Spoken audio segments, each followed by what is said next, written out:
주님만 기대합시다. 네, 오늘은 두 번째 시간, 매주 수요일마다 저희가 성경을 공부하기로 했는데요. 오늘은 두 번째 시간, 새 언약, 그 놀라운 은혜라는 제목으로 지난주에 이어서 두 번째 시간을 가지도록 하겠습니다. 지난주에는 진리를 옳게 분별하라는 강의를 했었는데, 이제 저희는 매주 수요일마다 성경을 좀 공부해 나아가는 그런 시간을 가지면 좋겠다고 하는 아주 강한 부담을 주셨고, 그리고 마음에 감동을 주셨어요. 그 일은 약속의 말씀 디모데후서 1장 14절의 말씀, 3장 14절에 있는 말씀으로부터 시작되었는데, 그러나 너는 배우고 확신한 일에 거하라. 지난주에 세 가지 약속의 말씀으로부터 이 일은 시작되었다고 말씀드렸었죠? 네, 디모데후서 3장 14절. 그러나 너는 배우고 확신한 일에 거하라. 너는 네가 누구에게서 배운 것을 알며 또 어려서부터 성경을 알았나니 성경은 능히 너로 하여금 그리스도 예수 안에 있는 믿음으로 말미암아 구원에 이르는 지혜가 있게 하느니라. 모든 성경은 하나님의 감동으로 된 것으로 교훈과 책망과 바르게 함과 의로 교육하기에 유익하니 이는 하나님의 사람으로 온전하게 하고 모든 선한 일을 행할 능력을 갖추게 하려 함이라. 그러니까 성경을 가르치는 일은, 성경을 배우는 일은 두 가지 모두 다 너무너무 중요하다는 이야기입니다. 너무너무 중요한 이야기다. 그래서 바울은 디모데에게 뭐라고 이야기합니까? 하나님 앞과 죽은 자 가운데 죽은 자를 살리시는 그리스도 앞에서 내가 너에게 엄히 명하노니 말씀을 가르칠 것, 그리고 말씀을 배울 것에 대해서 너무너무 중요한 것이 하나님의 사람으로 온전하게 되며 모든 선한 일을 행할 능력을 갖추게 하는 이 일을 하는 것이 바로 성경이라고 이야기하고 있습니다. 그래서 반드시 너무나 중요한 일, 바로 이것이며, 이 일을 할 때 에스라 7장 10절에 있는 말씀처럼 무엇이 필요하다고 말씀드렸죠? 결심이 필요하다. 나는 이 율법을 연구하고 준행하며 그리고 가르치기로 결심하는 일이 에스라에게 있었던 것처럼, 말씀을 가르치는 일도 그러하며 말씀을 배우는 일도 그냥 한번 해볼까? 그냥 뭐 좀 알아지면 좋고 아니면 아쉬운 그런 정도의 이야기가 아니라, 여기에 정말 하나님의 말씀에 생명을 걸 수 있는 그런 은혜가 지금 이때 위기의 때에 더욱 우리에게 필요하지 않나, 이런 생각을 해보게 되어집니다. 마지막으로 민수기 22장 28절에 당나귀 이야기 해드렸죠? 하나님은 당나귀의 입을 열어서 말씀하실 수 있는 하나님이십니다. 할렐루야. 우리 모두가 당나귀일 수 있고요, 또 주님이 다른 당나귀를 외부에서 보내주실 수도 있으십니다. 그러나 당나귀를 통해서 말씀하시는 분은 하나님이십니다. 할렐루야. 그래서 이 시간 주님만을 기대하자, 이렇게 말씀 나누었었더랬어요. 그래서 친히 기도했던 것처럼 우리 각 초소에 하나님 성령께서 우리에게 말씀하여 주시는 그런 시간이 되기를 소망해 봅니다. 할렐루야. 그래서 사실은 이 이야기는 지금 지난 그 동료자 수련회와 이어지는 이야기라는 생각이 들었습니다, 준비하면서. 왜냐하면 모든 거듭난 성도들에게는요, 진짜 하나의 갈망과 목마름이 생깁니다. 그 갈망과 목마름이 뭘까요? 여러분 답해 주셔도 괜찮아요. 네. 그 하나의 하나님의 말씀을 더 알고 싶은 그 갈망과 목마름이, 마치 갓 태어난 아이가 가르쳐 주지 않아도, 엄마의 젖을 찾고 젖을 빠는 법을 가르쳐 주지 않아도 저절로 그 속성을 타고 태어나는 것처럼, 영적으로 다시 태어난 사람들에게 일어나는 목마름은 이 젖을 사모하는 것입니다. 하나님의 말씀, 하나님의 양식을 사모하는 본성을 가지고 태어나는 것이 바로 영으로 거듭난 사람들입니다. 그래서 지난 수련회 때 김용희 선교사님 말씀해 주셨던 것처럼, 사람은 무엇으로 사는가? 사람은 절대 육신의 빵과 육신의 상황, 어떤 환경, 이런 것으로 말미암아 행복을 느끼는 그런 존재가 아니라, 인간은 영적인 존재이기 때문에 영으로만 살아나는 그래서 육신의 입으로 들어가는 음식으로 사는 것이 아니라 내가 너희에게 이른 말은 영이니 이렇게 말씀하셨습니다. 그러니까 하나님의 말씀이 곧 영이기 때문에 영적인 존재인 거듭난 사람들은 하나님의 말씀이 없이는 영을 먹지 않으면 살아갈 수 있는 능력을, 선한 일을 행할 능력을 전혀 갖추지 못할 수밖에 없다는 거죠. 그래서 그냥 이 시간을 준비하면서도 제 안에 흥분되어지는 마음이 있었습니다. 정말 주님이 우리 안에 이 성경을 공부해 나아갈 때에 우리의 마음을 뜨겁게 해주시는 그런 은혜가 있기를 소망합니다. 부활하신 예수님께서 엠마오로 가던 두 제자를 만나셔가지고 그들의 마음을 열어 성경을 풀어서 설명하기 시작할 때에 우리의 마음이 뜨겁지 아니하더냐 이렇게 고백했던 것처럼 말이죠. 우리가 성경을 이제 공부해 나아갈 때에 야, 참 좋은 이야기다. 그리고 지식적인 깨달음과 그리고 알므로 끝나는 것이 아니라 내 심령이 다시 한번 뜨겁게 막 타올라서 주님을 더 알기 원하고 주님의 말씀 앞에 순종히 나아가고 싶은 이런 열망이 저와 여러분들의 심령 안에서 일어나는 것에 대해서 제 안에 강한 열망과 소망이 생겼습니다. 할렐루야. 그래서 오늘은 두 번째 시간으로 새 언약, 놀라운 은혜, 그 놀라운 은혜라는 제목을 정해보았는데요. 말하자면 그냥 신약 개론입니다. 신약 개론. 신약 개론이라는 말은 너무 딱딱하고 재미없잖아요. 그래서 신약 개론이라는 말 대신에 새 언약, 그 놀라운 은혜라는 제목을 정해보았습니다. 그래서 오늘은 신약이 가지는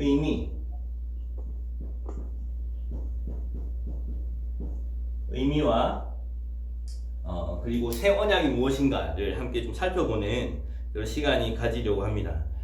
우리는 이제 매 주마다 이제 성경을 공부하게 될 텐데요. 아주 디테일하게 성경을 구체적으로 살펴보지는 못할 것입니다. 왜냐하면 시간의 한계가 있기 때문입니다. 제가 대구에 얼마나 있을까요?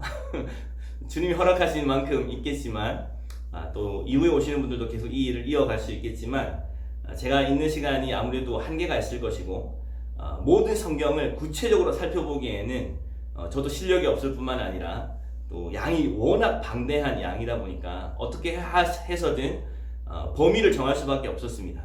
성경은 두 파트로 나누면 어떻게 나뉘어져 있죠? 네, 옛 언약과 새 언약 맞습니다. 구약과 신약이라고 나뉘어져 있는데요. 사실 저는 복음 앞에 서기 전에 이 나눔조차도 무엇을 의미하는지 전혀 몰랐어요.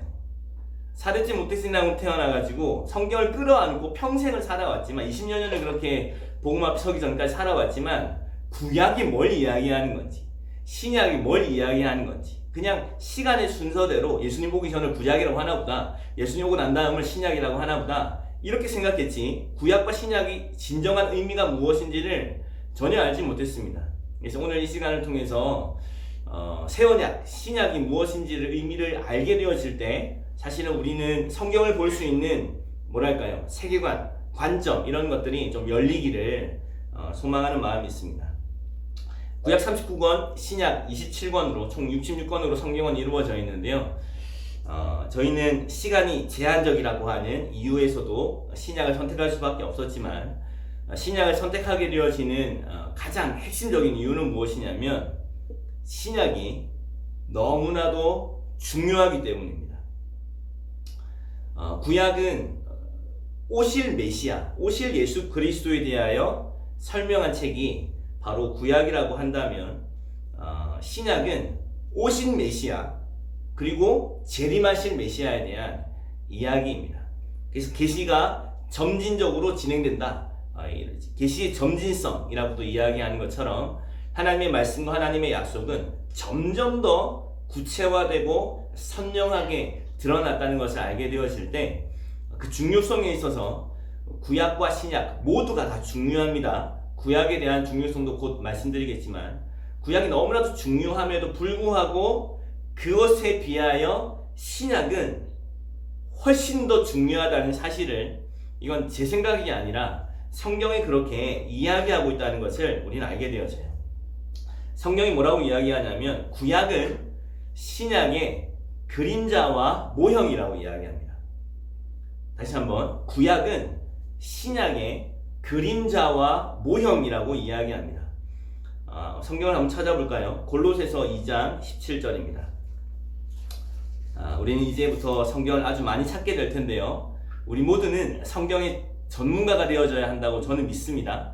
우리는 성경을 잘 알 수 있고 그리고 성경을 통하여서 공급함을 스스로 받을 수 있는 그런 우리 한 사람 한 사람이 되기를 소망합니다. 골로새서 2장 17절 우리 16절부터 읽어볼게요. 골로새서 2장 16절 17절 함께 읽어보겠습니다. 시작. 그러므로 먹고 마시는 것과 절기나 초하루나 안식일을 이유로 누구든지 너희를 비판하지 못하게 하라. 이것들은 장래일의 그림자이나 몸은 그리스도의 것이니라. 아멘. 자, 여기 먹고 마시는 것, 절기, 초하루, 안식일, 이것이 무엇을 이야기합니까? 율법을 이야기하죠. 율법은 옛 언약을 이야기합니다. 이 구약의 율법에 대한 것들은 장래일의 뭐라고요? 그림자라고요. 그림자와 모형이라고 성경이 이야기하고 있는 것이죠. 이런 표현이 제일 많이 등장하는 성경이 무엇일까요? 맞춰보시겠어요? 맞습니다. 히브리서입니다. 히브리서는 구약에 대한 모형과 그림자로서 그리스도가 이 구약에 어떻게 구약을 성취하신 더 좋은 제사장이며 모세보다 더 나은 선지자이며 더 좋은 제물이며 더 좋은 언약의 보증이시며 더 좋은이라고 이야기하는 것이 바로 히브리서입니다. 우리 히브리서 1장 1절을 읽어볼까요? 히브리서 1장 1절 1장 1절과 2절까지 한번 읽어보겠습니다. 시작. 이적에 선지자들을 통하여 여러 부분과 여러 모양으로 우리 조상들에게 말씀하신 하나님이 이 모든 날 마지막에는 아들을 통하여 우리에게 말씀하셨으니 이 아들을 만유의 상속자로 세우시고 또 그로 말미암아 모든 세계를 지으셨느니라. 아멘. 옛적에 그러니까 구약의 시대에 선지자들을 통하여 여러 부분과 여러 모양으로 말씀해 오셨던 그 하나님께서 마지막 날에는 하나님의 아들을 통하여 직접 말씀하셨다는 거예요. 요한복음은 더 분명하게 이야기하시죠. 태초에 말씀이 계셨는데 그 말씀이 하나님과 함께 계셨고 그 말씀이 곧 하나님이시라고 말씀하시면서 말씀이 육체가 되어 이 땅에 오신 분이 바로 예수님이라고 말씀하고 계십니다. 그래서 여러 부분과 여러 모양으로 말씀해 오셨지만 그것은 하나의 모양이었던 거죠. 그리고 그것은 궁극적으로 이야기하는 바는 예수 그리스도라고 성경은 이야기하고 있습니다. 히브리서 8장 5절을 볼까요? 히브리서 8장 5절을 근거로 우리는 구약은 모형과 그림자라고 이야기하고 있습니다. 히브리서 8장 5절 함께 읽겠습니다. 시작. 그들이 섬기는 것은 하늘에 있는 것의 모형과 그림자라. 모세가 장막을 지으려 할 때에 지시하심을 얻은 것 같으니 이르시되 삼가 모든 것을 산에서 내게 보이던 본을 따라 지으라 하셨느니라. 아멘. 여기 모형과 그림자라고 하는 단어가 등장합니다. 자, 9장 24절을 보시겠어요? 9장 24절 제가 읽어볼게요. 9장 24절 그리스도께서는 참것의 그림자인 손으로 만든 성소에 들어가지 아니하시고 바로 그 하늘에 들어가사 이제 우리를 위하여 하나님 앞에 나타나시고 참것의 그림자로서의 성막을 이야기하는 것이죠. 마지막으로 우리 10장 1절을 다 같이 읽어보겠습니다. 시작. 율법은 장차 올 좋은 일의 그림자일 뿐이요 참 형상이 아니므로 해마다 늘 드리는 같은 제사로는 나아오는 자들을 언제나 온전하게 할 수 없느니라. 율법은 장차 올 좋은 일의 뭐라고요? 그림자라고 말씀하시는 거죠.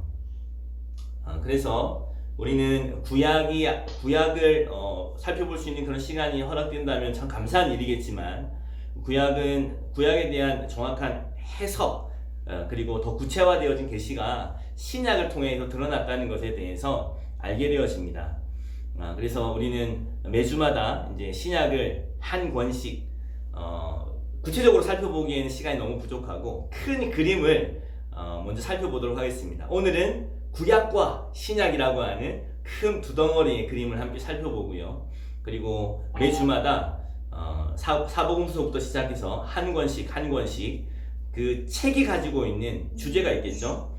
대부분의 성경은 서신으로 쓰여졌기 때문에 그 서신은 따로따로 읽으라고 준 것이 아니라 처음부터 끝까지 한 번에 읽으라고 준 책 아니겠습니까? 그렇기 때문에 그 서신의 메인 주제가 되어지는 그 부분을 함께 매주마다 살펴보려고 합니다. 자, 신약이 갖는 의미를 더 구체적으로 알기 위해서는 먼저는 구약이라고 하는 책에 대해서 아는 것이 너무나도 중요합니다. 왜냐하면 구약이 그림자라면 신약은 실체일 텐데, 그림자만으로도 사실은 엄청난 내용들을 담고 있기 때문에 그것이 신약을 바라볼 수 있는 올바른 관점이 되는 것입니다. 구약이 어떤 책인지를 조금만 이해를 해도 우리에게 주어진 이 신약이라고 하는 책이 얼마나 놀랍고 충격적인 책인지를 우리는 알게 되어질 수 있어요. 자, 이 구약이 기록되어진 건 한 1000년이 넘는 시간을 동안에 구약이 기록되어졌고, 지금 이 수많은 시간이 지나오는 동안에 저와 여러분들의 손에 이 구약이 들려져 있다는 것만으로도 사실은 놀라운 하나님의 은혜입니다. 할렐루야. 네. 자, 이 구약에 대해서 예수님은 뭐라고 말씀하셨는지 한번 볼까요? 마태복음 5장입니다. 마태복음 5장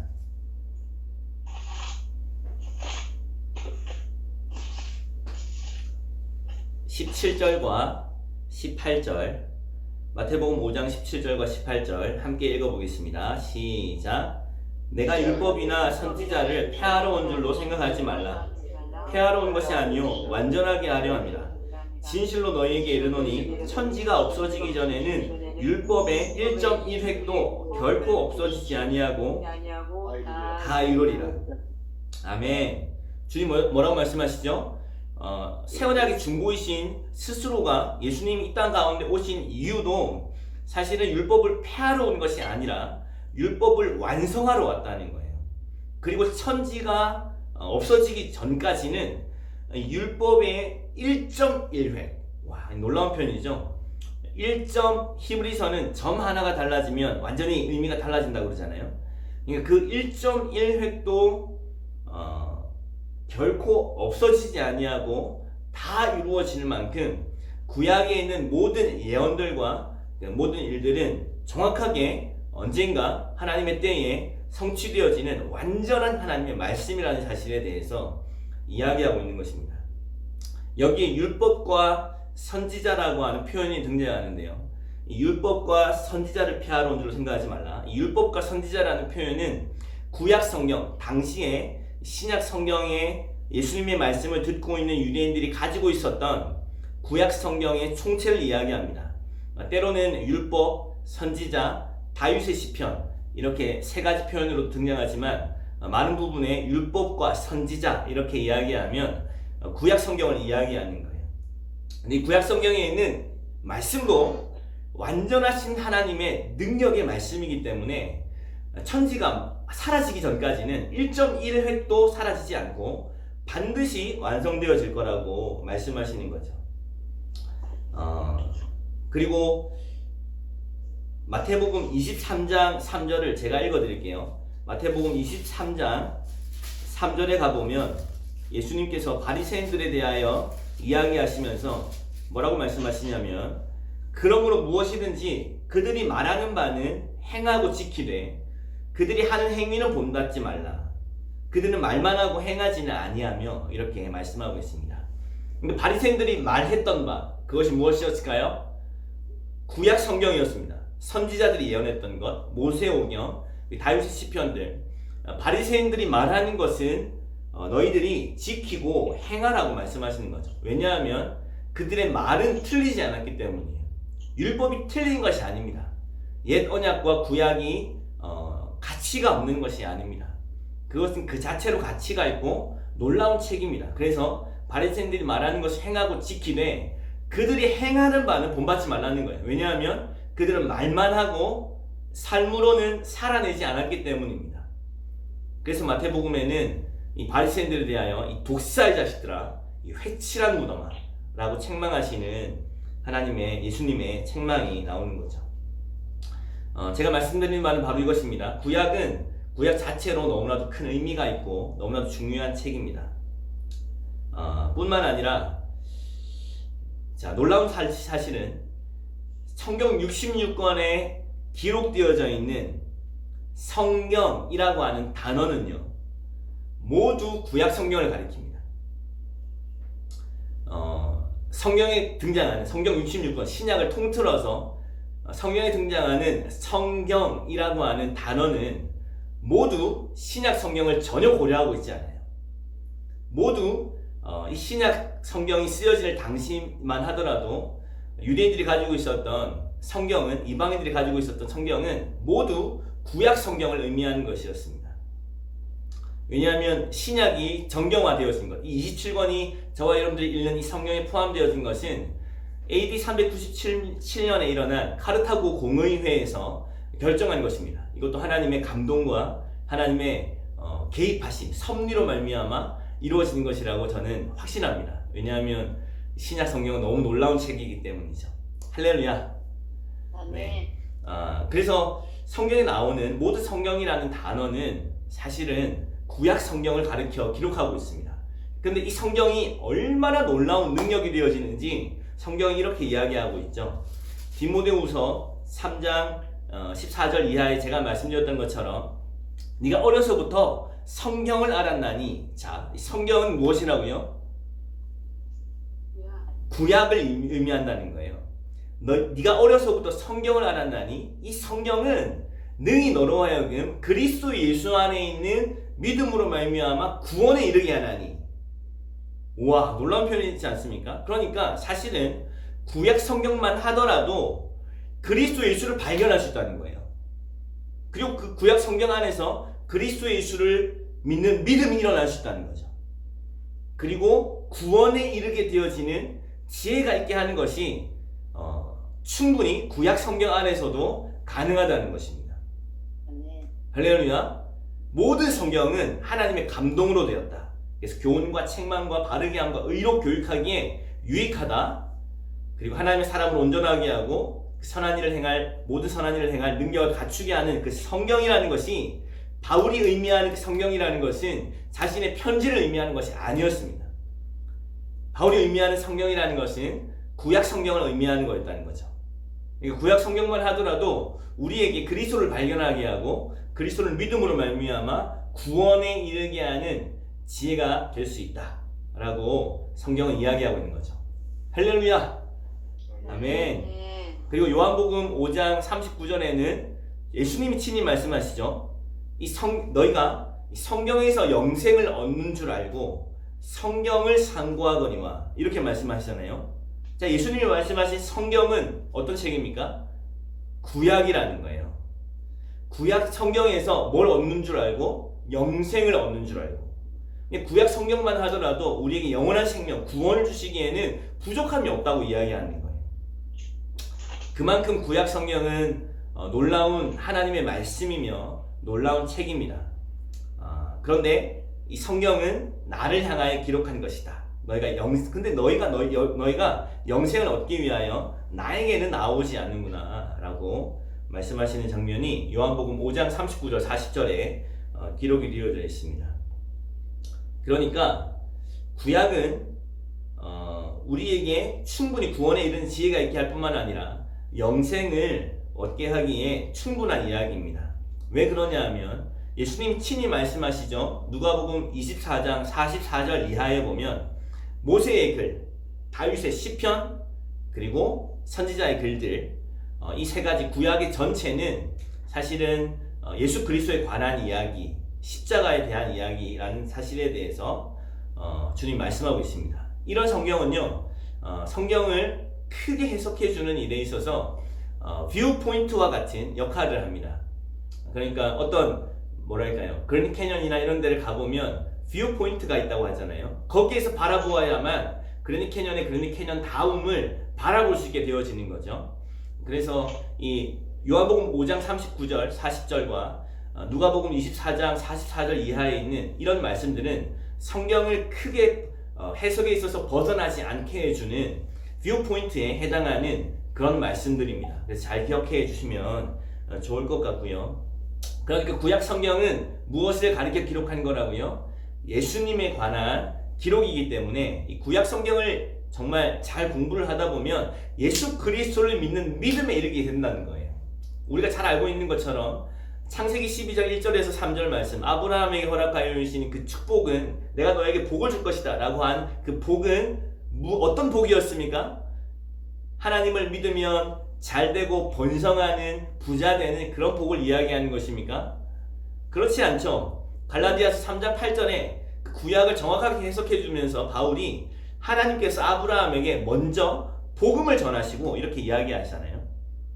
그러니까 하나님은 계속해서 복음을 구약 시대부터 계시해 오셨던 거죠. 창세기 3장 15절이 그러하고 이사야 53장이 그러합니다.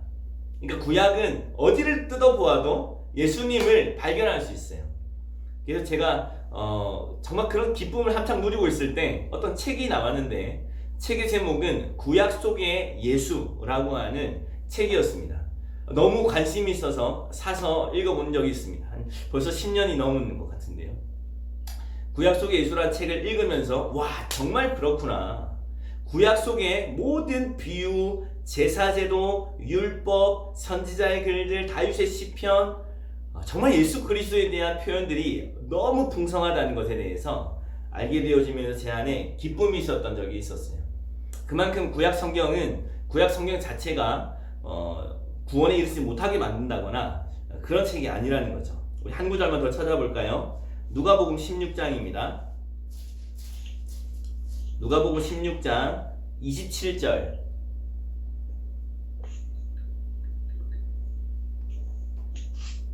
누가복음 16장 27절에서 31절 말씀을 제가 한번 읽어볼게요. 의미를 생각하시면서 다 한번 따라와 보세요. 27절부터 31절입니다. 16장. 이르되 그러면 아버지여 구하노니 나사로를 내 아버지의 집에 보내소서. 내 형제 5이 있으니 그들에게 증언하게 하여 그들로 이 고통받는 곳에 오지 않게 하소서. 아브라함이 이르되 그들에게는 모세와 선지자들이 있으니 그들에게 들을지니라. 이르되 그렇지 아니하니이다. 아버지 아브라함이여 만일 죽은 자에게서 그들에게 가는 자가 있으면 회개하리이다. 이르되 아브라함이 다시 이르되 모세와 선지자들에게 듣지 아니하면 비록 죽은 자 가운데 살아난 자가 있을지라도 고난을 받지 아니하리라 하였다 하시니라. 아멘. 우리가 잘 알고 있는 그 부자와 나사로의 이야기입니다. 부자가 지옥에 가서 자신의 형제들에게 나사로를 보내달라고 이렇게 이야기했더니 아브라함이 뭐라고 이야기하죠? 그들에게는 이미 모세와 선지자들이 있다는 거예요. 그래서 그들로부터 충분히 듣고 구원을 받을 수 있다는 거죠. 아닙니다. 죽은 자가 살아나서 그들에게 전하면 다를 겁니다. 라고 이야기했더니 아니, 이 모세와 선지자들에게 듣지 않는다면 비록 죽은 자가 살아나서 그들에게 전한다 할지라도 그들은 듣지 아니할 거라고 주님 말씀하십니다. 무슨 말씀이냐면 죽은 자가 살아나서 이야기를 하기 시작한다면 얼마나 놀라운 간증거리가 되겠습니까, 여러분? 그러나 그것보다 더 강력한 것이 바로 이 모세와 선지자, 하나님의 말씀, 바로 율법이라는 것입니다. 할렐루야. 그러므로 성경에는요 반복해서 이 율법을 공부하고 연구하고 기억하고 암송하고 머리에 붙이고 손목에 메고 문설주에 바르라고 그렇게 이야기하고 있는 거죠. 왜냐하면 거기서부터 구원을 얻게 되어지고 그리스도를 발견하게 되어지는 놀라운 능력이 나타나기 때문입니다. 할렐루야. 제가 이렇게 말씀드리는 이유가 뭘까요? 구약이 너무나도 놀라운 책임에도 불구하고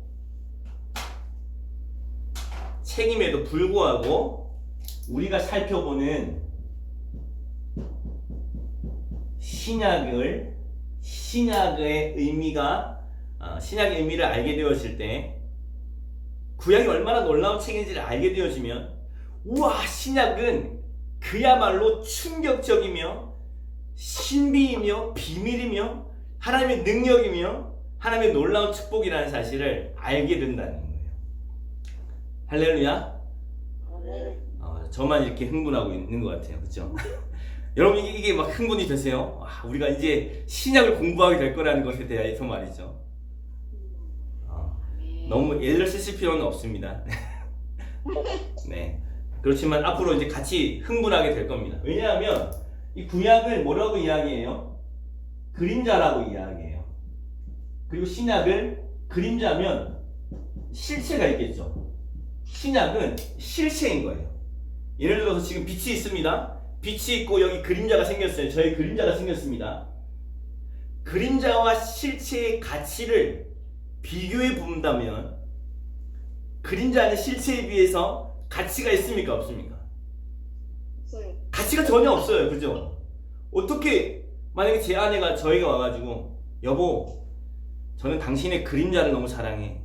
만약 이렇게 이야기한다면 너무 충격적인 이야기가 되지 않겠습니까? 말이 안 되는 이야기죠. 그림자와 실체의 가치는 완전히 다른 거예요. 실체가 있기 때문에 그림자가 존재하는 거죠. 아멘. 실체가 없다면 그림자는 존재하지 않습니다. 아멘. 자, 구약이 그림자라면 신약이 실체라는 거예요. 구약이 그만큼 놀라운 책이라면 신약이 가지고 있는 그 의미는 엄청난 의미라고 생각해 볼 수 있지 않겠습니까? 할렐루야. 아멘. 그리고 모형과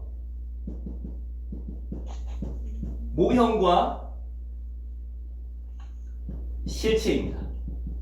자, 모델 하우스를 생각해 보면 되겠죠? 아파트를 짓기 전에 분양을 시작할 때에 모델 하우스를 지어놓고 이 아파트는 앞으로 이런 모양으로 지어질 겁니다. 몇 평은 이런 모습이고 몇 평은 이런 모습입니다. 라고 모델 하우스를 지어놓습니다. 그리고 아파트를 옆에서 짓고 있어요. 자, 이 모델 하우스와 이 아파트의 실체를 비교하자면 어떤 것이 더 중요할까요? 이건 비교가 안 되는 거예요. 그죠? 비교할 수가 없는 거예요. 모델 하우스는요, 부수는 거예요. 사람이 살지 않아요. 그냥 모형만 지어 놓는 거라고요. 그리고 어떤 실체를 드러내어주는, 실체를 미리 짐작하게 해주는 무엇일 뿐입니다. 실체가 드러나면 모델 하우스에 누가 들어가 살까요? 그 좋은 집에? 그런 집을 진짜 저희한테 주면 잘 쓸 수 있는데 주진 않더라고요. 절대 모형에 들어가서 사는 사람은 없어요. 모델 하우스는 부수기 위한 최종 목적을 가지고 있어요. 그래서 갈라디아서에 뭐라고 이야기하냐면 약속하신 자손이 오기까지 맡겨둔 것이 바로 율법이라는 거예요. 약속하신 자손이 오기까지만. 그리고 히브리서 9장 9절 10절에서 이야기하는 것은 개혁할 때까지 맡겨둔 것이라고 율법을 이야기합니다. 반드시 개혁이 될 거라는 거예요. 모델하우스에 머무는 것이 아니라 반드시 실체가 올 거라는 것입니다. 그만큼 신약은 훨씬 더 중요한 이야기가 될 것입니다. 예를 들어 볼까요? 어떤 비교를 할 수 있을까요? 어린 양은 구약은 우리가 무엇을 주님 앞에 드려서 의를 얻게 되어집니까? 죄를 속죄하게 되어집니까? 흠없는 어린 양을 주님 앞에 드려서 죄가 사함을 얻게 되어집니다. 그런데 신약에서 이야기하는 어린 양은 누구를 가리켜 기록하는 것입니까? 예수 그리스도 하나님의 아들을 가리켜 기록하는 거예요. 할렐루야. 그러니까 얼마나 이 구약이 너무나도 중요하고 궁극적으로는 예수 그리스도에 대한 이야기를 해주는 것임에도 불구하고 신약에서 그 실체가 드러나게 되어졌을 때 구약은 사실은 신약을 통하여서 해석되어져야 하는 부분들을 많이 발견하게 되어진다는 거죠. 아멘. 자, 이 구약과 신약을 비교하면서 이런 설명이 가능하다고 생각이 되어집니다. 우리 마태복음 11장을 가보겠습니다. 마태복음 11장.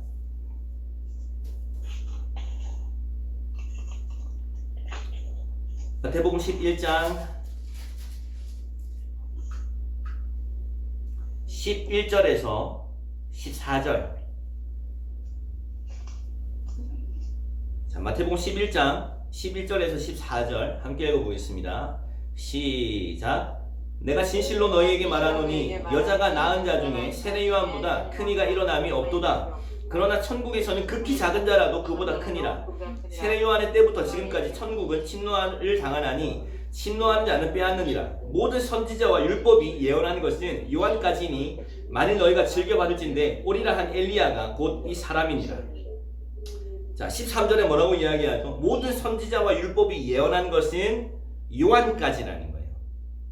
자, 이것은 구약이 요한까지만 예언하였다 이런 의미는 아닙니다. 왜냐하면 구약은 그 요한 너머에 있는 복음이신 예수 그리스도에 관한 예언들로 가득 차 있기 때문이에요. 요한까지만 예언했다는 의미가 아니라 어떤 의미냐면 요한은 선지자와 율법의 끄트머리 마지막 사람이다 라는 의미입니다. 그래서 14절에 말라기서의 마지막에 기록되어진 오리라한 바로 그 엘리야가 바로 이 세례 요한이라고 이야기하는 거죠.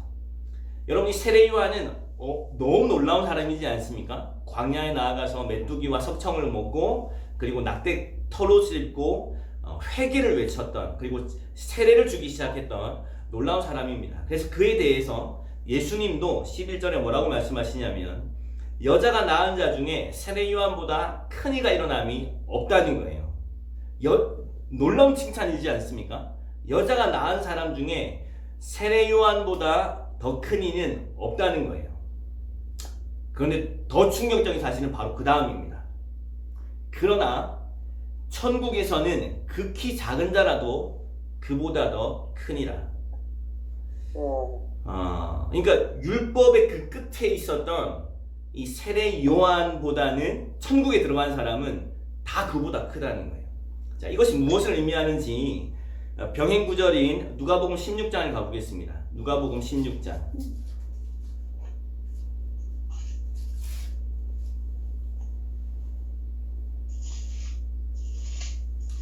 누가복음 16장 16절.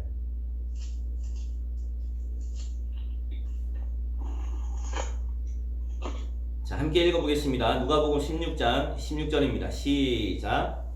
율법과 선지자는 요한의 때까지요, 그 후부터는 하나님 나라의 복음이 전파되어 사람마다 그리로 침입하느니라. 아멘. 자, 그 의미를 좀 더 분명하게 누가는 설명하고 있죠. 어떤 의미라는 거예요?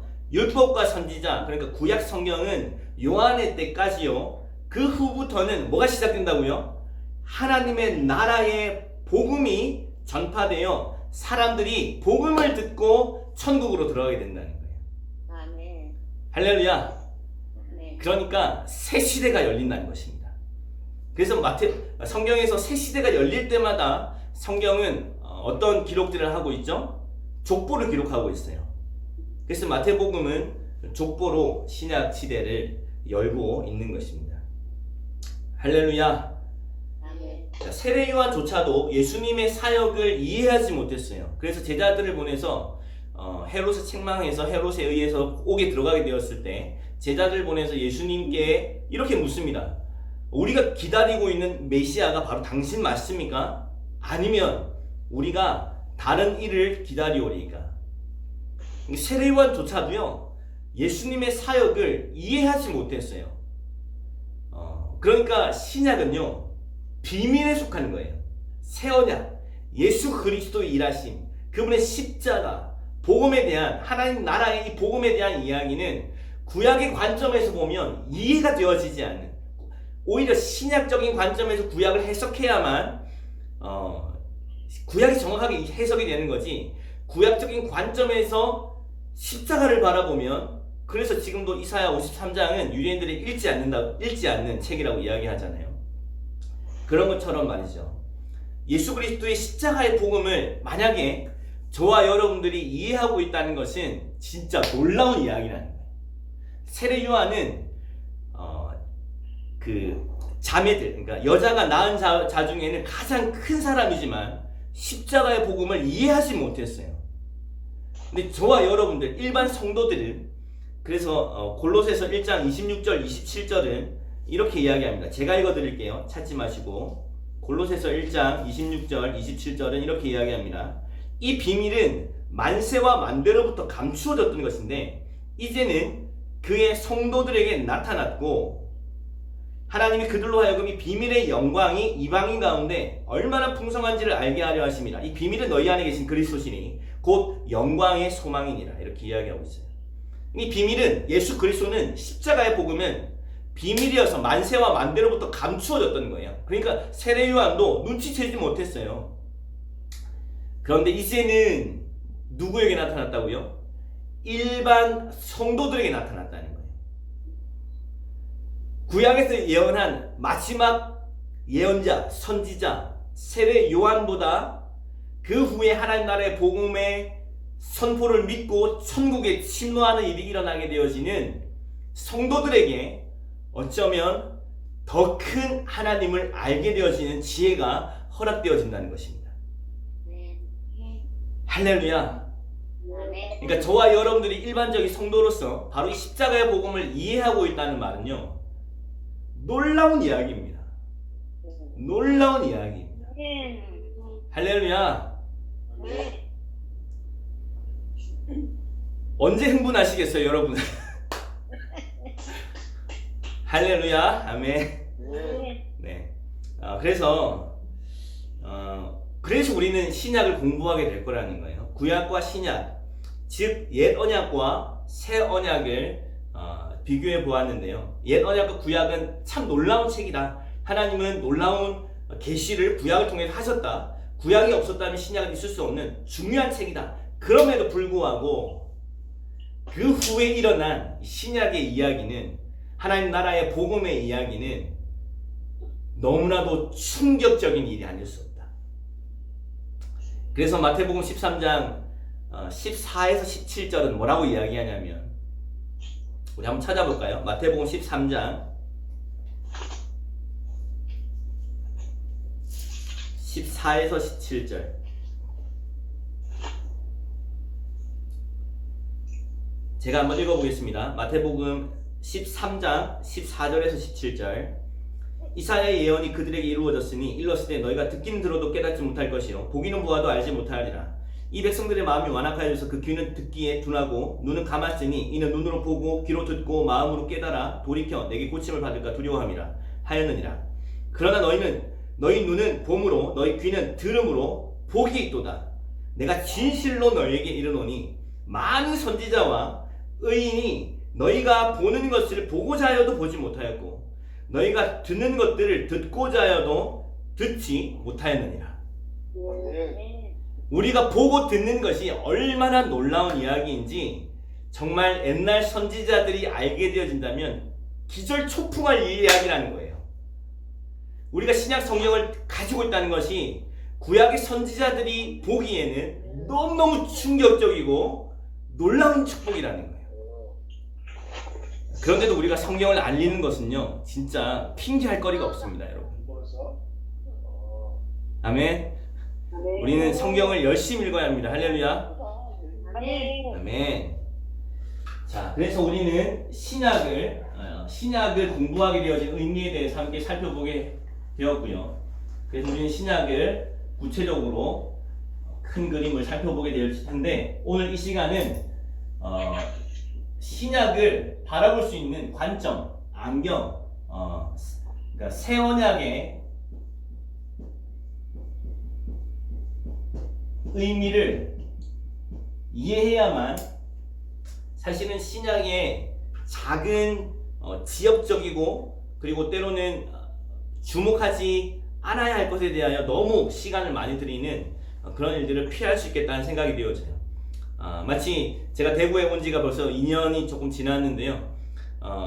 대구에서 운전을 하다 보니까 이 작은 길들은 좀 알게 됐어요. 그런데 한동안 이 대구가 어디가 동서남북인지를 알 수가 없는 거예요. 대구를 조금 자유롭게 다니려면 대구의 북대구 IC가 어딘지, 남대구 IC가 어딘지, 서대구 IC가 어딘지, 동대구 IC가 어딘지를 파악을 해야만 대구에는 지리를 파악할 수 있게 되어지는 것처럼, 사실은 성경에서 이야기하는 바 전체적인 그림을 이해해야만 그 안에 있는 작은 말씀들이 궁극적으로 무엇을 의미하는지를 오해하지 않고 그 의미를 파악하게 되어진다는 거죠. 예를 들어서 마가복음 11장에 나오는 무화과 나무를 저주하는 예수님의 말씀도 그냥 다만 배가 고파서 너무 화가 나서 무화과 나무를 저주한 게 아니잖아요. 그 사건 기억나십니까? 네, 영원히 열매를 맺지 못하리라고 저주하셨거든요. 그런데 조금만 더 시야를 넓혀서 그 사건 전후에 어떤 일들이 일어나고 있는지를 보아야만 그 사건이 무엇을 의미하고 있는지를 정확하게 이해하게 되어지는 것처럼, 더 넓게는 성경 구약과 새 언약을, 신약을, 옛 언약을 잘 이해해야만 성경의 각 권과 각 장과 각 절이 어떤 의미를 가지고 있는지를 어렵지 않게 해석할 수 있겠다는 생각이 되어집니다. 그래서 새 언약이란 무엇인가 라는 이 새 언약은 신약을 의미한다고 저는 생각이 되고요. 지난 우리 2박 3일 동안 했던 동료자 수련회에 의해서 함께 나누게 되어진 부분들과 좀 다소 좀 겹치게 되어진 일들이 많이 있을 거라고 생각이 되어집니다만, 사실 이 진리는요, 들어도 새롭고 들어도 너무나도 영광스러운 진리라고 저는 생각이 되어집니다. 그래서 이 틀을 잘 잡아 놓아야지만 오류에 빠지지 않고 큰 하나님의 뜻을 저는 잘 발견할 수 있을 거라는 생각이 되어집니다. 이 새 언약의 옛 언약과 새 언약의 중심에는 어떤 말씀이 있냐면 아주 성경에 있어서 아주 중요한 위치를 차지하고 있는 말씀이 있으니, 그것은 바로 예레미야 31장 31절에서 34절 말씀입니다. 이것이 옛 언약과 새 언약을 쫙 갈라놓는 바로 그런 말씀이 되어집니다. 너무나도 중요하기 때문에 이 긴 본문을요, 신약은 토시 하나 안 틀리고 그대로 인용하고 있어요. 어디에 인용하고 있죠? 히브리서 8장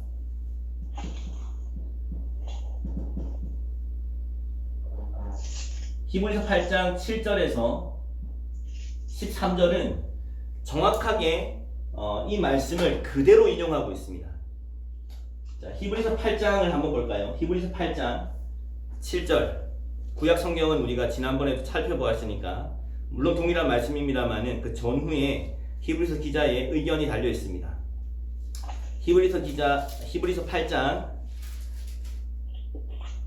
7절에서 13절 말씀입니다. 우리가 함께 읽다 보면 이제 읽는 일에 좀 에너지가 들어서 그 의미를 잘 파악하기가 쉽지가 않은 경우도 종종 있습니다. 제가 읽을 테니까 그 의미를 생각하시면서 한번 들어보세요. 히브리서 8장 7절에서 13절입니다. 저 첫 언약이 무음하였더라면 둘째 것을 요구할 일이 없었으려니와 그들의 잘못을 지적하여 말씀하시되 주께서 이르시되 볼지어다 날이 이르리니 내가 이스라엘 집과 유다 집과 더불어 새 언약을 맺으리라. 또 주께서 이르시기를 이 언약은 내가 그들의 열주의 손을 잡고 애굽 땅에서 인도하여 내던 날에 그들과 맺은 언약과 같지 아니하도다. 그들은 내 언약 안에 머물러 있지 아니하므로 내가 그들을 돌보지 아니하노라. 또 주께서 이르시되 그날 후에 내가 이스라엘 집과 맺을 언약은 이것이니 내 법을 그들의 생각에 두고 그들의 마음에 이것을 기록하리라. 나는 그들에게 하나님이 되고 그들은 내게 백성이 되리라.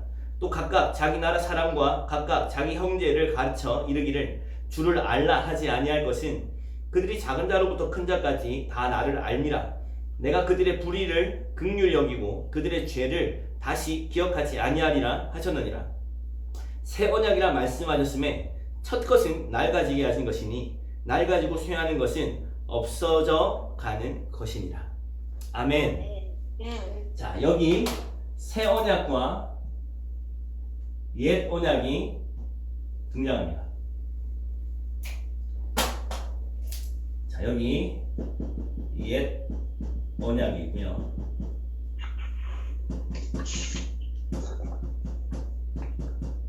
새 언약이 있습니다. 자, 이 내용을 잘 파악해야만 이 이야기는요, 단순히 이스라엘의 이야기가 아닙니다. 인류 전 역사의 이야기이며 저와 여러분들의 일생에 대한 이야기입니다. 그래서 이 일을 우리는 잘 이해해야 된다고 생각이 되어집니다. 히브리서 31장에 나오는 아주 중요한 개념이 무엇이냐면 그날이라는 개념입니다. 그날이 이르면 그 날 이후에 라고 새 언약이 이루어질 것에 대해서 이야기하시는데요. 그 날은 우리가 잘 알고 있는 히브리서 9장 15절에 나오는 한 분을 가리켜 기록하고 있는 것입니다. 히브리서 9장 15절 다 같이 한번 읽어보겠습니다. 히브리서 9장 15절입니다. 시작. 이로 말미암아 그는 새 언약의 중보자심이 이는 첫 언약 때에 범한 죄에서 속량하려고 죽으사 부르심을 입은 자로 하여금 영원한 기업의 약속을 얻게 하려 하심이라. 여기 이런 단어가 등장하는 그는 누구입니까? 예수 그리스도이십니다. 예수 그리스도가 누구라고요? 새 언약의 중보라는 거예요. 할렐루야. 그러니까 예수님은 더 나은 언약을 위하여 중보하시기 위해서 오셨고, 그분의 십자가의 복음은 어떤 면에 있어서 수련회 때 우리 김용희 선교사님도 그렇게 표현해 주셨는데요. 이 십자가의 복음은 어떤 면에 있어서는 그 더 나은 약속을 성취하는, 말하자면 보혜사 성령이 오시게 되어지는 그 일을 위하여 우리의 죄를 사하시기 위해서 오신 것입니다. 그러니까 그분을 이렇게 표현하는 것은 너무 정확한 표현이죠. 그는 새 언약의 중보이시다. 그러므로 복음을 믿는 우리가 새 언약의 내용을 아는 것은 얼마나 중요한 이야기겠어요. 새 언약의 내용을 위하여 하나님의 아들이신 그분이 저와 여러분을 위해 죽으신 것이 바로 십자가의 사건이었기 때문에 이 복음의 내용을 아는 것만큼이나 그 후에 있는 새 언약의 내용을 아는 것은 너무나도 놀라운 저와 여러분들에게 축복이 되어지는 것입니다. 할렐루야. 이 새 언약의 축복을 이해하는 일에 있어서는 옛 언약이 왜 실패할 수밖에 없었는지에 대해서 먼저 알아야 되겠죠. 그래서 옛 언약은 우리가 알고 있는 것처럼 무엇을 이야기하는 것입니까? 너희가 홍해를 건널 때, 애굽에서 나올 때 너에게 허락된 것과 같지 아니한 새 언약을 허락하여 주실 것이라고 말씀하셨으니까 이것은 율법을 의미하는 것입니다. 시내산에서 허락하여 주셨던 이 율법은 무엇을 요구합니까? 우리에게 행위를 요구하죠. 그러므로 이 법은 지켜야 하는 법,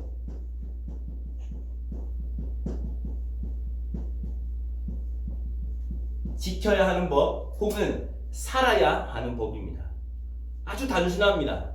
제가 오늘 아침에 신명기를 또 묵상했는데 그리심산과 에발산에서 한쪽은 하나님 말씀에 순종하고 명령과 규례를 지켜 행하면 너에게 복이 있을 것이다. 들어가도 복을 받고 나가도 복을 받고 떡반죽 그릇 복을 받고 복을 하는 장면이 오늘 아침에 묵상했어요. 그리고 에발산에서는 계속해서 이렇게 명령을 어기지 아니하면 저주를 받을 거라고 말씀하셨습니다. 율법은 아주 단순합니다. 지키면, 순종하면 복받고, 순종을 못하면, 순종하면 어떻게 돼요? 복을 받아요. 그런데 불순종하면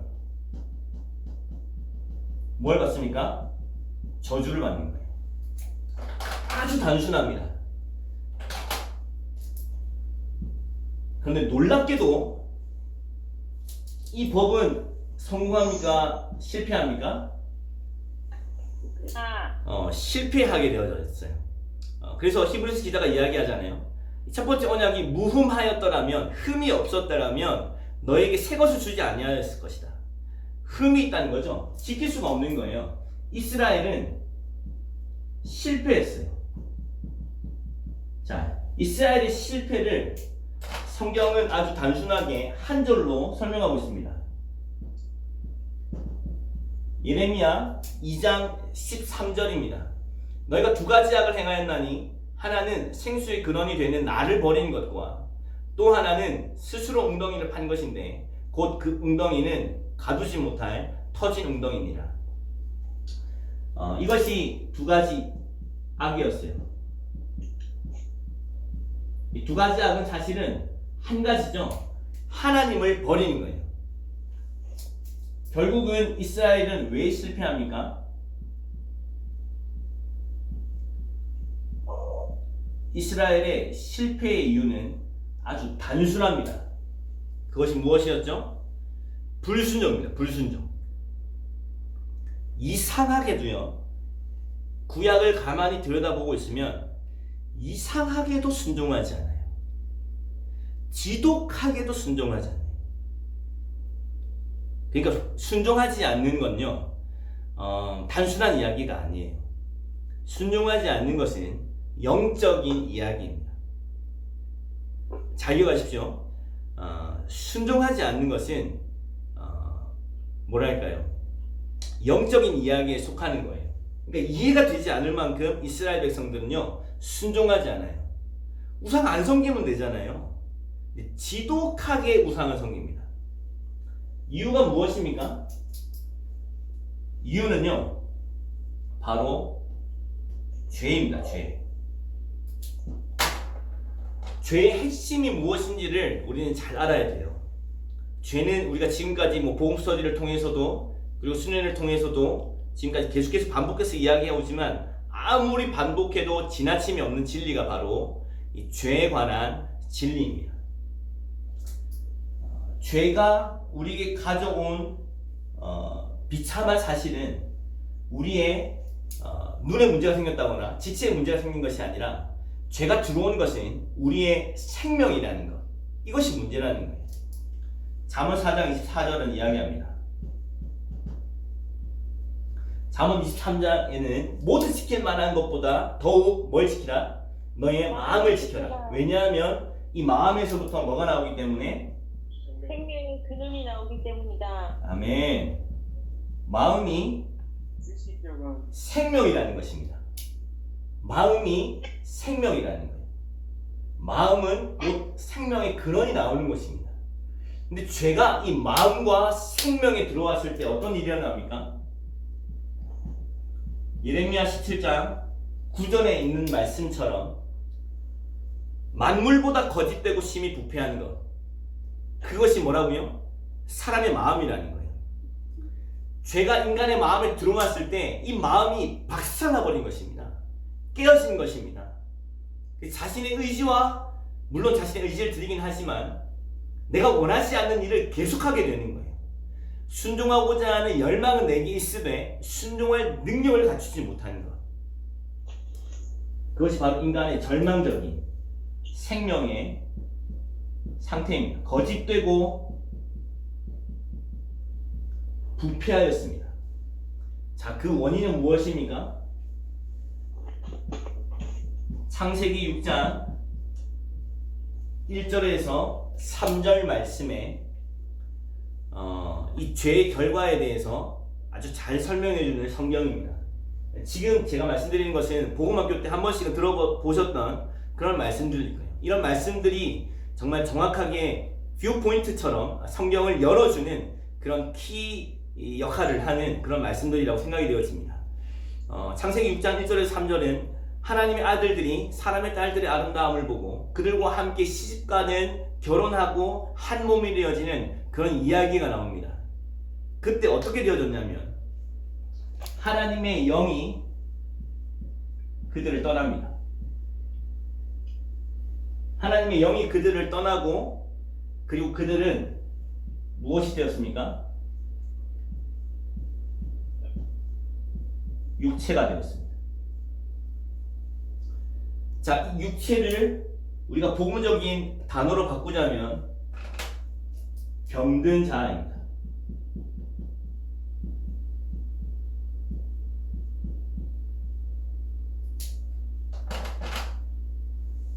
그 결과는 어떻게 나타났습니까? 지독한 불순종의 결과로 하나님이 그렇게 하지 말라고 하던 우상 숭배를 하게 됐고, 우상 숭배는 우상을 사랑해서 섬기는 줄 알았더니 우상을 사랑해서 섬기는 것이 아니라 모든 땅의 지체를 죽이라, 곧 음란과 부정과 사욕과 악한 정욕과 탐심이니 탐심은 곧 우상 숭배니라. 결국 나나나나 하는 자아 숭배, 결국 나에게서부터 벗어나지 못하는 거예요. 내가 왕되어서 하나님의 말씀을 내가 재단하고, 내가 순종하고 싶으면 순종하고, 순종하고 싶지 않으면 순종하지 않는, 취사 선택하여 하나님의 말씀에 대하는 주인이 전혀 바뀌지 않는 존재적인 죄인, 오직 나나나나나 하는 일들이 다른 사람들이 아니라 모태신앙들, 하나님의 선택한 백성들, 선민에게서부터 이런 일이 일어났다는 거죠. 이 자아숭배는 내가 인식하든 인식하지 못하든, 알든 모르든 상관없이 사탄 숭배해야 하는 거예요. 이스라엘 실패가 뭐라고요? 불순종이라고요. 사단의 또 다른 이름이 무엇입니까? 불순종의 아들들 가운데서 역사하는 영. 이것이 바로 사탄입니다. 그러니까 이스라엘의 불순종의 뒤에는 우연히 그렇게 되었다거나 어떤 다른 일이 있었던 것이 아니라 이스라엘의 불순종의 뒤에는 그 옛자 병든 자의 머리채를 뒤흔들고 뒤흔드는 사탄이 있었던 거예요. 불순종의 아들들 가운데서 역사하는 영, 공중의 권세 잡은 자. 그때는 우리도 다 그 가운데 행하여 이 세상 풍조를 따르고 공중의 권세 잡은 자를 따랐으니 곧 지금 불순종의 아들들 가운데서 역사하는 영이라. 전에는 우리도 다 그 가운데에서 육체의 욕심을 따라 지내고 육체와 마음에 원하는 것을 하여 곧 다른 이들과 같이 본질상 진노의 자식을 하였더니 라고 이야기하는 것. 그것이 바로 영적인 죽음을 의미하는 거였죠. 자, 이것이 옛 언약이 실패할 수밖에 없었던 이야기입니다. 무엇에 실패하는 것입니까? 존재를 못 바꾸는 거예요. 생명을 못 바꾸는 것입니다. 왜? 그 율법은 돌판에 새겨져 있었기 때문이죠.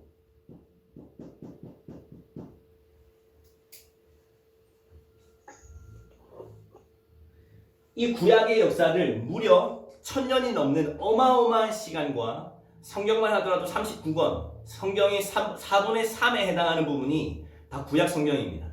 무엇을 이야기해 주는 겁니까? 인간의 존재는 안 된다는 거예요. 구약 성경 내도록 주님이 하시는 말씀은 바로 그것입니다. 인간은 존재가 바뀌지 않으면 안 된다는 거예요.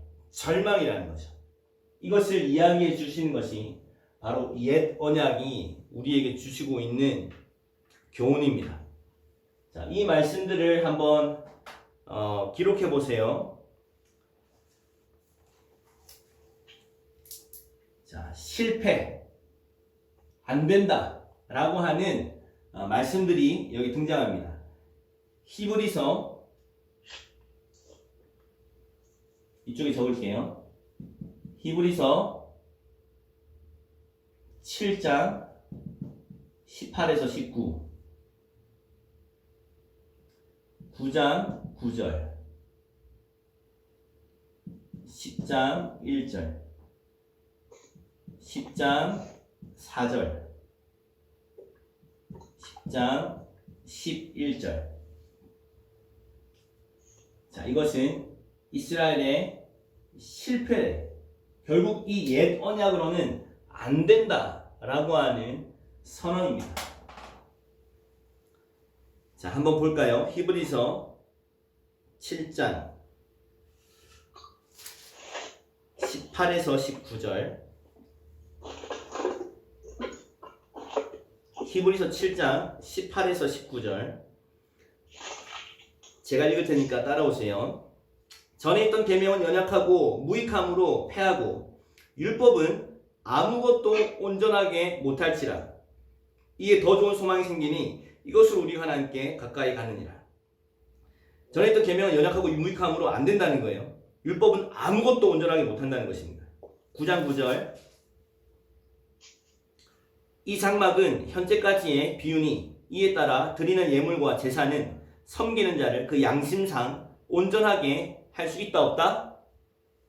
할 수 없다는 거예요. 10장 1절. 율법은 장차 올 좋은 일의 그림자일 뿐이요 참 형상이 아니므로 해마다 늘 드리는 같은 제사로는 나아오는 자들 언제나 온전하게 할 수 있다 없다? 없다 라고 이야기하고 있습니다. 10장 4절. 이는 황소와 염소의 피가 능히 죄를 없이 하지 못함이라. 황소와 염소의 피는 죄를 없이 못한다는 거예요. 10장 11절. 제사장마다 매일 서서 섬기며 자주 같은 제사를 드리되 이 제사는 언제나 죄를 없게 하지 못하거니와. 그러니까 율법은 안 된다, 실패라고 하는 결과를 맞이하게 되었다는 것입니다. 자, 그러면 새 언약은 어떤 결과를 맞이했을까요, 여러분? 된다. 할렐루야. 아멘. 된다라는 결과적으로 말씀드리자면 된다.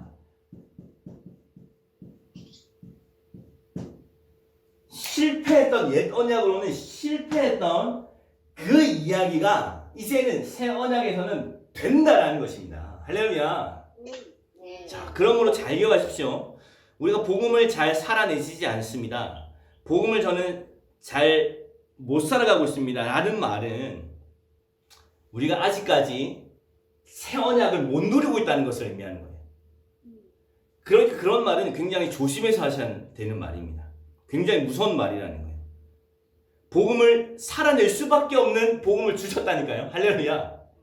성공할 수밖에 없고 되는 복음을 우리에게 주셨다는 거예요. 그렇지 않았더라면 이 새 언약을 주시지 않았을 거예요. 할렐루야. 그러므로 새 언약의 중보신 예수 그리스도를 믿음으로 말미암아 새 언약이 무엇인지를 알게 되어진다면 우리에게는 반드시 이 복음을 누리고 살게 하시는 하나님의 은혜가 우리에게 주어질 것이라는 것입니다. 할렐루야. 네.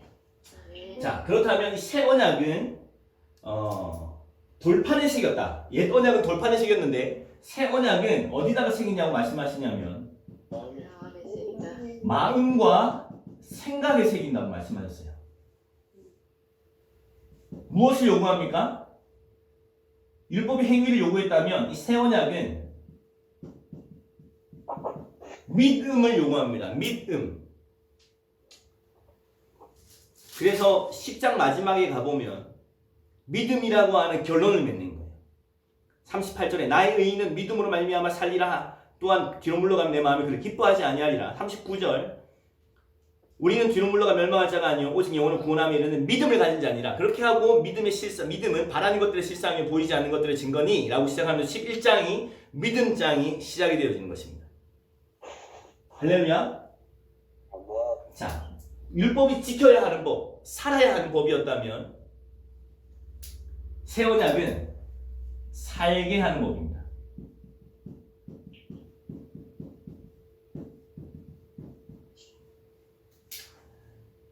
이 옛 언약의 주체가 나였다면 이 새 언약의 주체는 누구이십니까? 성령님이십니다. 할렐루야.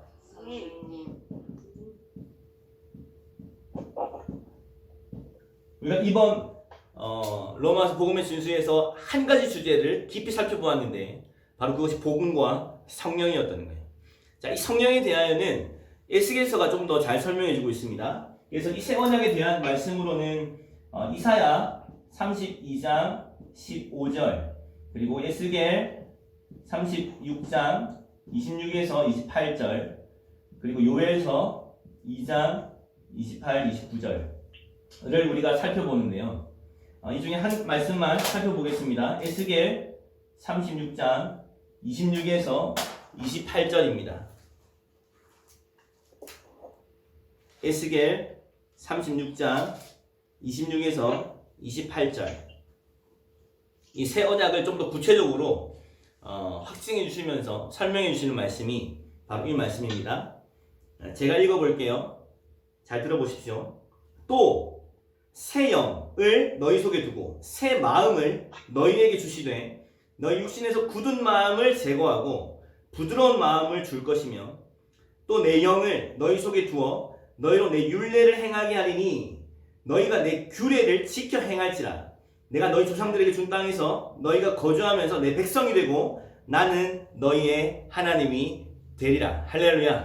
아멘. 어떻게 하시겠다는 거예요? 새 영, 성령 하나님을 우리에게 주시겠다는 것입니다. 어디에다가? 우리의 마음 속에. 마음은 곧 생명을 의미하기 때문에 우리의 생명에 하나님의 영이 우리를 떠나버려서 육체가 되어줄 수밖에 없었던 우리에게 예수 그리스도의 속죄함으로 우리 죄를 정하시고 그리고 우리에게 성령을 부어주시겠다는 거예요.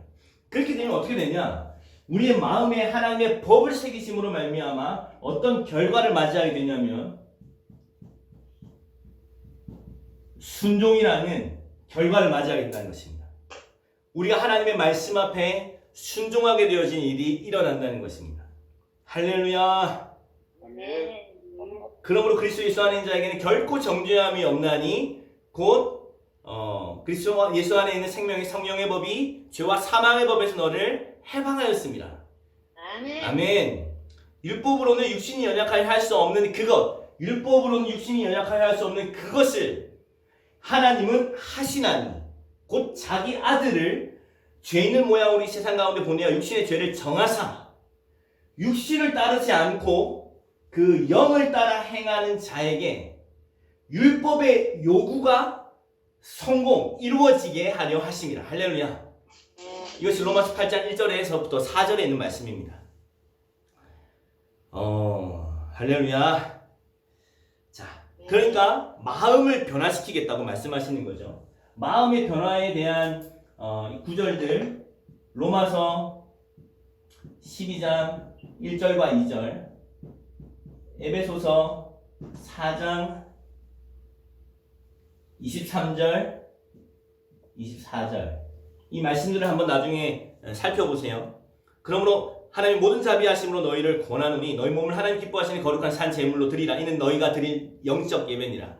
너희는 이 세대를 본받지 말고 마음을 새롭게 함으로 변화를 받으라는 거예요. 할렐루야. 그러니까 십자가의 복음이 우리에게 행하시는 일은 무엇이냐면 마음을 변화시키는 것입니다. 마음이 뭐라고요? 생명이라고요. 생명이 변화되는 거예요. 그러니까 고린도후서 5장 17절은 그런즉 그리스도 예수 안에 있는 자는 다 새로운 피조물이라. 이전 것은 지나가고 보라 새 것이 되었다 라고 이야기하는 새 사람에 대한 이야기를 하죠. 새 피조물, 순종을 가능한 새로운 피조물을 이야기하는 것입니다.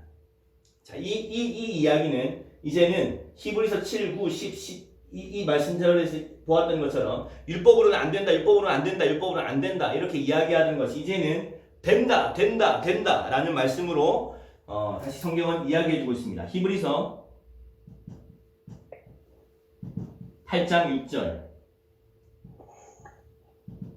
9장 13에서 14절, 10장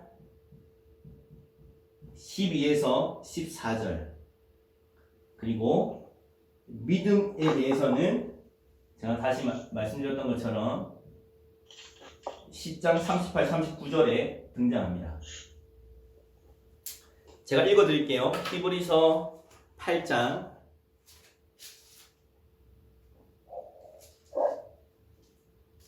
6절입니다. 자, 히브리서 8장 6절은 이렇게 이야기합니다. 그러나 이제 그는 더 아름다운 직분을 얻으셨으니 그는 누구입니까? 예수 그리스도시죠. 그는 더 좋은 약속으로 세우신 더 좋은 언약의 중보자시라. 9장 13, 14절 염소와 황소의 피와 및 암송아지의 죄를 부정한 자에게 뿌려 그 육체를 정결하게 하여 거룩하게 하거든 하물며 영원하신 성령으로 말미암아 흠없는 자기를 하나님께 드린 그리스도의 피가 어찌 너희 양심을 죽을 행실에서 깨끗하게 하고 살아계신 하나님을 섬기게 하지 못하겠느냐? 할 수 있다는 거예요? 못하겠다는 거예요? 할 수 있다는 거죠. 10장 12절 14절까지 오직 그리스도는 죄를 위하여 한 영원한 제사를 드리시고 하나님 우편에 앉으사 그 후에 자기 원수들을 자기 발등상이 되게 하실 때까지 기다리시나니 그가 거룩하게 된 자들을 한 번의 제사로 영원히 온전하게 하셨느니라. 할렐루야. 22, 23절을 또 말씀하십니다. 우리가 마음의 뿌림을 받아 악한 양심으로부터 벗어나고 몸은 맑은 물로 씻음을 받았으니 참 마음과 온전한 믿음으로 하나님께 나아가자. 또 약속하신 이는 믿으시니 우리가 믿는 도리의 소망을 움직이지 말며 굳게 잡고 우리를 참 마음과 온전한 믿음으로 살게 하시며 하나님의 말씀을 순종하는 그런 자가 되게 하시겠다는 것입니다. 할렐루야. 자, 우리 원형의 생명에 대해서 이번 수련회 때 성교사님께서 말씀해 주셨어요. 우리 원형의 생명이 어떤 생명인지. 하나님께서 처음에 아담을 지으셨을 때 세 가지 특성이 있다고 이야기했습니다. 그 특성은 무엇이었냐면 첫 번째는 하나님을 경외하는 거예요. 또 다른 말로는 하나님을 믿는 것입니다. 하나님을 하나님으로 여길 수 있는 그런 원형의 생명을 주셨고, 두 번째는 진리에 순종하는 것입니다. 이 원형의 생명은 진리를 순종하는 생명이었다. 여러분 기억나세요? 수련회 때 들었던 거? 네. 그리고 세 번째가 뭐였습니까? 그러면 하나님의 의지, 네? 의지를 하나님의 의지와 같은 아니에요. 세 번째 특성, 원형의 생명의 특성은 무엇이었냐면 성령에 의하여 살아가는 사람. 자, 이것 반대가 바로 죄인의 모습이었어요. 하나님을 믿지 않아요. 하나님을 경외하지 않아요. 그리고 도무지 순종할 수가 없어요. 불순종의 아들 가운데 역사는 영이 사도와 핀바되어져서 궁극적으로 하나님의 말씀 앞에 계속해서 불순종해 나가는 거예요. 왜냐하면 사단, 악령의 지배를 받고 있기 때문이죠. 할렐루야. 아멘. 자, 이것이 성경 전체가 이야기하는 바입니다. 구체적으로는 너무 풍성하고 놀라운 진리들이 많이 있지만 총체적인 십자가의 복음으로 궁극적으로 저와 여러분들이 이르러야 하는, 그리고 이르게 하신, 복음을 믿었다면 이르게 되어진 그 자리가 어디냐면 우리 원형의 생명이라는 거예요. 안 되는 게 아니라 된다는 것입니다. 성령을 구하고 성령이 우리 가운데 오시면 하나님의 법, 하나님의 말씀이 우리 마음 가운데 새겨지고 이 말씀을 순종하게 되어짐으로 말미암아 하나님은 우리의 하나님이 되고 우리는 하나님의 백성이 되어지는, 이스라엘은 실패하였던, 도무지 인간의 최선으로는 이룰 수 없었던 바로 그 일을 십자가에서 내가 죽고 내 안에 그리스도가 사시는 모든 사람들에게 이 일이 가능해진다는 것입니다. 아멘. 할렐루야. 아멘. 자, 이 엄청난 이야기의 주인공, 그 한 사람을 뭐라고 이야기할까요?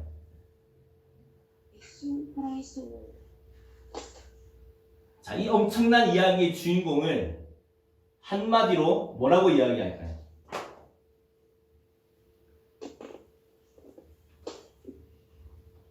임마누엘. 아멘. 임마누엘 맞아요. 임마누엘이라고도 이야기할 수 있겠네요. 저는 이렇게 표현하고 싶어요.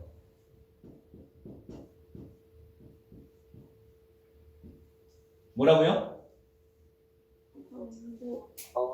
성도입니다. 이 엄청난 이야기의 주인공이 바로 성도입니다. 여러분, 그러니까 저와 여러분들이 그리스도인이 되었다는 이야기는요, 엄청난 이야기인 거예요. 바울은 그래서 이야기합니다. 하나님 우리에게 지혜와 계시의 영을 우리에게 부어서 하나님을 알게 하여 주시고 우리의 마음의 눈을 열어 우리의 부르심의 소망이 무엇인지 알게 하여 주십시오. 그리고 그 성도 안에 있는 그 기업의 영광의 풍성함, 성도라는 사람들이 얼마나 놀라운 사람들인지, 성도 안에 있는 그 기업의 영광의 풍성함이 어떠한 것인지를 우리에게 알게 해주십시오. 그리고 그 힘의 위력으로 역사하심을 따라 믿는 우리에게 베푸신 그 능력의 지극히 크심이 어떠한 것인지를 우리에게 알게 하시기를 구하노라, 이렇게 이야기하는 것입니다. 총체적인 복음의 단어로 표현하자면 복음의 영광과 복음의 그 능력과 그 축복이 무엇인지를 우리가 알기를 원한다고 이야기하는 것입니다. 아멘. 그래서 이 성도라는 표현을 고린도전서 3장 16절에는 너희는 성령이 너희 안에 거하는 성전인 줄을 알지 못하느냐? 성전, 곧 교회라고 이야기하고요. 고린도후서 3장 6절에는 이러한 성도라는 사람을 이렇게 명명하고 있습니다. 이 단어는 잘 기억하시면 좋겠는데요. 새 언약의 일꾼이라고 표현하고 있습니다. 이 새 언약의 성취를 누리는 바로 그 사람들을 통하여 너희는 가서 모든 족속으로 제자를 삼아 아버지와 아들과 성령의 이름으로 세례를 베풀고 내가 너희에게 분부한 모든 것을 가르쳐 지키게 하라. 볼지어다 내가 세상 끝날까지 너희와 항상 함께 있으리라 하시니라. 새 언약의 일꾼을 통하여서 창세전부터 꿈꾸셨던 그 원형을 향하신 하나님의 계획, 이 땅에 충만하고 번성할 뿐만 아니라 이 땅을 통치하는 하나님의 통치의 대리자로서 이 땅의 교회와 성도들을 부르셨다는 것입니다. 그래서 우리가 기도할 때 하나님 놀라운 주권과 통치가 우리들의 삶 가운데 나타나게 되어지는 것이죠. 아멘. 할렐루야! 네. 이 엄청난 복음을 우리에게 주셨으니 바울이 이 복음에 대한 이야기를 할 때마다 찬송하리로다. 하나님 곧 우리 주 예수 그리스도의 아버지께서 하늘에 속한 모든 신령한 복을 우리에게 복 주셨다. 아멘. 깊도다 하나님의 지혜와 지식에 부유하며 크도다 경건의 비밀이여 그렇지 않다 하는 이 없도다. 이렇게 노래할 수밖에 없는 이 복음의 영광을 저와 여러분들에게 주신 것입니다. 아멘. 옛적의 선지자들은 꿈도 꿀 수 없었던, 옛적의 선지자들은 한번 생각해 볼 수도 없었던 바로 그 이야기가 저와 여러분들에게는 실제가 되는 것이죠. 아멘. 자, 한 가지 이야기만 하고 마치도록 하겠습니다. 우리 요한 1서 2장 7절 한번 보겠습니다. 요한 1서 2장 7절.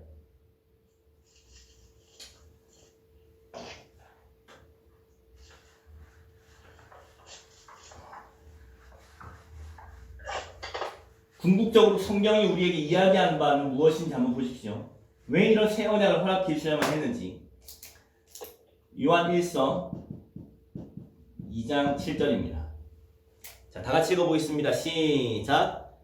사랑하는 자들아, 내가 새 계명을 너희에게 쓰는 것이 아니라 너희가 처음부터 가진 옛 계명이니 이 옛 계명은 너희가 들은 바 말씀이거니와. 아멘. 요한이 뭐라고 이야기하고 있냐면 내가 새 계명을 너희에게 쓰는 것 같지만 그러나 새 계명을 쓰는 거 아니야. 무슨 말씀이냐면 계명의 목적은 똑같다는 거예요. 옛 계명의 목적과 새 계명의 목적이 똑같다는 것입니다. 그래서 내가 새 계명을 이야기하는 것처럼 느껴지지, 그러나 그렇지 않아. 이 이야기는 옛 계명에서 했던 이야기의 반복이야. 자, 옛 계명이 무엇입니까? 그러면 결국에 하나님은 왜 성경을 우리에게 주셨을까요? 신명기 6장은 이렇게 이야기합니다. 저것만 주세요. 신명기 6장 4절에서 6절 제가 읽어드리겠습니다. 이스라엘아 들으라. 우리 하나님 여호와는 오직 유일한 여호와시니 너는 마음을 다하고 뜻을 다하고 힘을 다하여 내 하나님 여호와를 사랑하라. 오늘 내가 내게 명하는 이 말씀을 너는 마음에 새기고. 여러분, 이 말씀을 궁극적으로 새기고 순종하라고 하시는 하나님의 궁극적인 목적은 무엇입니까? 그것은 하나님을 사랑하라는 것입니다. 할렐루야. 자, 우리에게 새 계명을 주신 예수 그리스도는 요한복음 13장에 이렇게 말씀하십니다. 13장, 요한복음 13장 34절 이하에 새 계명을 너희에게 주노니 서로 사랑하라. 내가 너희를 사랑한 것 같이 너희도 서로 사랑하라. 너희가 서로 사랑하면 이로써 모든 사람이 너희가 내 제자인 줄 알리라. 여러분, 그러니까 구약과 신약의 통로는 다르지만 궁극적으로 저와 여러분들에게 원하신 성경 전체 66권이 저와 여러분들에게 하시는 메시지를 한 단어로 표현하자면 그것은 뭐라고 이야기할 수 있겠습니까? 하나님을 사랑하라. 그리고 이웃을 사랑하라는 것입니다. 근데 옛 언약으로는 실패했어. 안 되지. 너 존재로는 안 되지. 그래서 내가 새 일을 행할 것인데 아들 내어주셔서 나의 죄를 대속하시고 성령을 부으심으로 말미암아 원형의 생명을 다시 회복할 거야. 그 원형이 아담이 나와 사랑과 기쁨의 교제를 매일마다 매 순간마다 나누었던 것처럼 이제 십자가의 복음을 통한 너희는 성령의 내주하심으로 말미암아 하나님의 말씀을 통하여 나와 함께 즐겁게 교제하자. 나와 함께 사랑을 나누자. 라고 초대하시는 것이 바로 성경의 이야기인 것입니다. 이 세상의 풍조, 안목의 정욕, 육신의 정욕, 이생의 자랑을 사랑하지 말고 요한 1서를 가보면 계속해서 사랑에 대한 이야기가 나옵니다. 성경 전체의 주제는 바로 이것입니다. 사랑할 수 없는, 하나님을 도무지 사랑할 수 없는 인간의 죄됨을 하나님이 알고 계셨고, 그리고 아들을 내어주심으로 말미암아 세상을 이처럼 사랑하사 우리와 함께 사랑과 기쁨의 교제를 나누시기 원하시는 하나님께서 우리 존재를 궁극적으로 새롭게 하시고 변화시키셔서 오늘도 우리의 고백을 주님이 듣기를 원하시고, 또 우리에게 말씀을 통하여 우리에게 말씀하시는, 교제하기 원하시는 그 교제를 우리 가운데 회복하신 것입니다. 네. 할렐루야. 네. 이 놀라운 사랑을 우리에게 허락하신 주님을 찬양합니다. 할렐루야. 아멘. 우리 주님께 감사의 박수 올려드리겠습니다. 네. 함께 잠깐 기도할까요? 이 시간 기도하고 마무리하고 싶은데요. 너무 많은 내용을 빨리 이야기하는 것 같지만 한 가지 기억하십시다. 하나님 우리를 얼마나 사랑하시는지. 아멘. 하나님은 절대 포기하지 않으시는 거예요. 아멘. 그 대가를 지불하는 것이 하나님의 아들을 내어주셔야만 하는 그런 일이라 할지라도 저와 여러분들과 사랑의 교제를 나누기 원하시는 바로 그 일을 주님 궁극적으로 행하신 것이 바로 성경에 기록된 하나님의 마음이라고 저는 믿습니다. 지금 함께 기도할 때 하나님 놀라운 일을 우리 가운데 행하셨군요. 하나님 놀라운 일을 행하신 주님을 찬송하며 하나님 앞에 합당한 경배와 찬송을 올려드리고, 매 순간마다 우리를 위하여 모든 것 내어주시는 하나님 앞에 하나님 우리 사랑의 고백으로 주님 앞에 나아가겠습니다. 이 말씀을 떠나서는 살 수 없는 하나님 성령의 사로잡힌 바 되어지는 성령의 충만한 하나님 우리가 되어질 수 있도록 하나님 인도하여 주시옵소서. 함께 이 시간 기도하며 주님 앞에 나아가겠습니다. 하나님 아버지 주님 감사합니다. 하나님 오늘도 주님